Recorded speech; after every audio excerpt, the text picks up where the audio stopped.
Hello everyone. मैं शिक्षा hub की टीम की तरफ से भीम कंबोज आपका स्टडी ऑन मंच यूट्यूब चैनल पे स्वागत करता हूँ। दोस्तों, पीछे जो आजकल हालात पैदा हो रहे हैं कोरोना की वजह से, तो अभी बहुत से मुद्दा गर्म हो रहा है। बहुत से इंस्टीट्यूट के संचालकों ने सरकार के ऊपर गंभीर आरोप लगाए हैं। बहुत सी सरकारें कह रही हैं जनता नियमों का पालन नहीं कर रही। तो उसके ऊपर एक छोटी सी स्टोरी लेके आया हूँ। स्टोरी का नाम है जिम्मेवार कौन। तो एक स्टोरी है। एक बार क्या होता है, एक हंस हंसनी का जोड़ा होता है। पति पत्नी का बहुत प्रेम होता है आपस में। तो वो एक दिन कहते हैं भी चलो हम लॉन्ग ड्राइव पे यानी कि घूमने निकलते हैं। तो वो घूमने निकल जाते हैं जंगल की रौनक का मज़ा लेने के लिए। घूमते घूमते वो रास्ता भटक जाते हैं और पहुंच जाते हैं एक ऐसे वीरान जगह पे जहाँ पे चारों तरफ उजाड़ ही उजाड़, पेड़ सूखे हुए हैं। तो वहाँ पे पहुँच जाते हैं और इतने में क्या होता है, शाम का टाइम हो जाता है, अंधेरा होना शुरू हो जाता है। तो हंस कहता है कि हंसनी, आज तो हम वापस जा नहीं पाएंगे, तो इससे अच्छा यही है कि हम अपनी रात यहीं गुजार लें, सुबह दिन होगा तो अपन अपने घर का रास्ता ढूंढ लेंगे। तो वो कहते हैं चलो जैसी आपकी इच्छा। तो वो एक बड़े से खंडर सा पेड़ होता है जो सूखा हुआ, उसके नीचे रात बिताने की प्लानिंग कर लेते हैं। वहाँ पहुँच जाते हैं, उसके नीचे बैठ जाते हैं। और जैसे ही अंधेरा होता है वो सोने लगते हैं। तो वहाँ पे एक उल्लू रहता होता है पेड़ पे। वो उसका चिल्लाना शुरू हो जाता है, क्योंकि उल्लू सारे दिन तो सोता है, रात को उसका काम है अपनी आवाज़ें निकालना, चिल्लाना। तो उनकी नींद परेशान हो जाती है। तो परेशान होकर हंसनी हंसन को कहती है कि तभी मैं सोचूं भी यहाँ पे इतनी वीरानता क्यों है, इतना उजाड़ क्यों है, क्योंकि यहाँ इस जैसे उल्लू रहते हैं।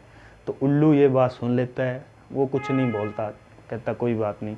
जब सुबह होती है, रात निकल जाती है जैसे तैसे करके हंस हंसनी की, तो सुबह उल्लू उनके पास आता है और उनसे कहता है कि मेरी वजह से देखो आपको बहुत तकलीफ़ हुई, पर मेरा इसमें कोई कसूर नहीं, क्योंकि मेरी प्रवृत्ति ऐसी है भी मैं दिन में सारा दिन सोता हूँ, रात में अपने काम करता हूँ, तो उसके लिए क्षमा।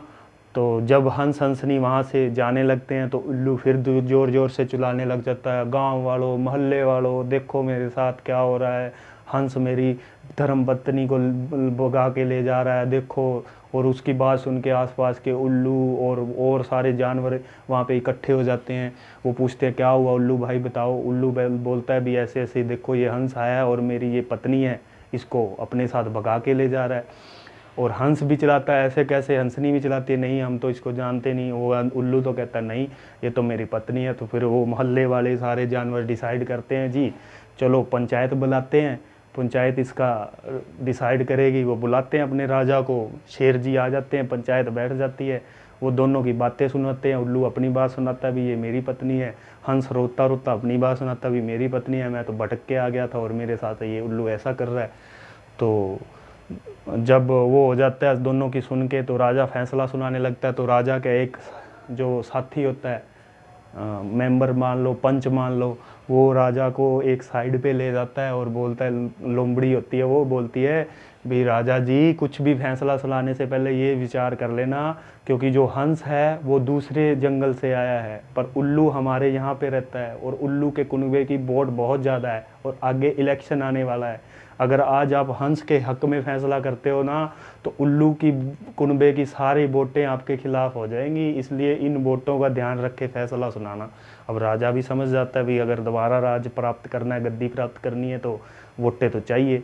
तो वो क्या करता है, फैसला सुनाता है भाई ये तो हंसनी तो भाई उल्लू की घरवाली है ये, और हंस झूठ बोल रहा है, इसलिए इसको यहाँ से जल्दी निकाल देना चाहिए। हंस रोता है, चिल्लाता है बेचारा, बहुत छातियों पे हाथ मारता है भी यार मेरे साथ तो बहुत बुरा हुआ। वहाँ पे मीडिया वाले भी आके कहते हैं भी हंस ने गलत कहा था, उल्लू सही था। और यूट्यूब वाले भी पहुँच जाते हैं, वो भी प्रचार करते हैं क्या हुआ ये हुआ।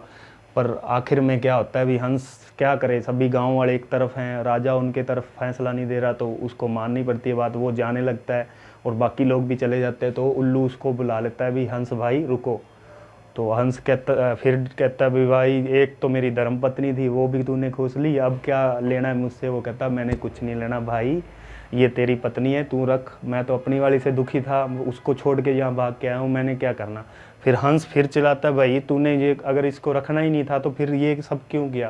कहता मैं सिर्फ आपकी हंसनी की ये बात समझाना चाहता था कि इसने रात को कहा था कि मेरे जैसे उल्लुओं की वजह से यहाँ पे सुनसान है। मैं ये समझाना चाहता था हम जैसे उल्लुओं की वजह से ये वीरान नहीं है। यहाँ पे इस लालची जो लोमड़ी और शेर जैसे पंच सरपंचों की वजह से ये सब जगह वीरान है, जो सिर्फ वोटों के लिए, वोटों को देखकर अपनी बात रखते हैं। उनको न्याय से लेना देना नहीं, क्या सही है उससे कोई गलत लेना देना नहीं। तो वही आजकल हो रहा है, सभी वोटों की राजनीति कर रहे हैं। इतना टाइम हो गया कोरोना को आए हुए, लॉकडाउन लगा लिया, वैक्सीन आ गई, पर फिर भी हम जूझ रहे हैं। तो उसमें कमी किसकी है? अगर जनता की कमी है तो उसमें कमी प्रशासन की भी है। वो प्रशासन जनता का विश्वास नहीं जीत पाई। हमने लॉकडाउन हुआ, हमने पूरा साथ दिया, घर नहीं बैठे रहे, काम धंधे बंद हो गए, सारा कुछ दे दिए, फिर भी उसके बाद भी आज ये हालात है। तो उसमें सरकारें तो खुद, जो लोग हैं वो लाखों लोग इकट्ठे करके रैली करते हैं और टीवी पे दिखाते हैं तोड़ा रिकॉर्ड, सबसे ज़्यादा बड़ी रैली, लोगों का ये लहर वो लहर, और आदमियों को, घर वालों को, लोगों को कहते हैं आप बाहर ना निकलो। तो ये कैसा न्याय हुआ? तो अगर ये सरकार को सोचना चाहिए भी, ये लोकतंत्र है, यहाँ 400 से 40 पे आने में टाइम नहीं लगता। इसलिए लोगों को ज़्यादा परेशान ना करे, जिम्मेवार दोनों ही हैं। अगर सरकार सही ढंग से काम करेगी, जनता का विश्वास जीतेगी, तो जनता भी साथ देगी।